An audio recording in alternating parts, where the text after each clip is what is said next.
Ravi Prakash Siliconandhra hospital Kuchipudi super speciality వైద్య సేవలు పూర్తిగా ఉచితం. ఏపీలో ప్రజాస్వామ్యం ఖూనీ అయింది. ఇక్కడ రాష్ట్రపతి పాలన విధించాలంటూ మాజీ ముఖ్యమంత్రి వైఎస్ జగన్ ఈరోజు ఢిల్లీలో ధర్నా చేశారు. ఏంటి మీకు అనిపిస్తోందా అక్కడ ఏమైనా ప్రజాస్వామ్యం ఖూనీ అయిందని రాష్ట్రపతి పాలన పెట్టాల్సిన పరిస్థితి మీకన్నా కనిపిస్తోందా? నాకంటే పత్రికలు మీరంతా చెప్పాలి. ఇప్పుడు 5 ఏళ్ల పాటు మన దేశంలో చట్టబద్ధ పాలన సరిగ్గా లేదు. పడుతున్న వాడిదే బర్రె.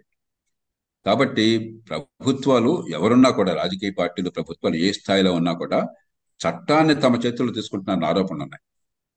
దాన్ని దీర్ఘకాలంగా మార్చాలంటే చట్టబద్ధ పాలన రావాలంటే పోలీసులు, ప్రాసిక్యూషన్, ఫారెన్సిక్స్, మరి విచారణ పద్ధతులు, క్రిమినల్ ప్రొసీజర్స్, తర్వాత న్యాయ వ్యవస్థలో మార్పులు ఇవన్నీ తీసుకోవాలి. ఎవరు దాన్ని సిద్ధంగా లేరు.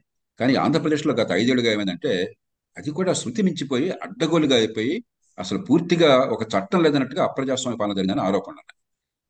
ప్రజలు అంత తీవ్రంగా తిరస్కరించిన కారణం కూడా, అన్ని స్టేట్లలో అంత పెద్ద ఎత్తున తిరస్కరించిన కారణం కూడా ఆ రకమైన ఆరోపణలు.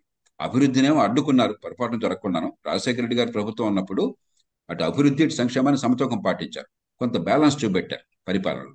అదేం లేకుండా అడ్డగోలుగా పరిపాలన, పూర్తిగా అదొక మాఫియా పరిపాలన సాగిన భావం కలిగింది.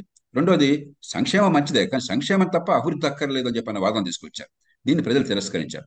నెల రోజులు కాలేదు, వెంటనే ఏదో చిన్న చిన్న సంఘటన జరిగితే, నిజంగా తప్పు జరిగితే విచారణ కోరొచ్చు. కానీ ఏదో రాష్ట్రపతి పాలన, దేశంలో ప్రజాస్వామ్య నాశనం అయిపోయింది, భారతదేశం నియంతృత్వంలోకి వెళ్ళింది, లేదా ఆంధ్రప్రదేశ్ వెళ్ళింది, ఇవన్నీ కూడా రాజకీయ ఆరోపణలు తప్ప దానిలో పెద్ద పసలేదు ప్రస్తుతానికి.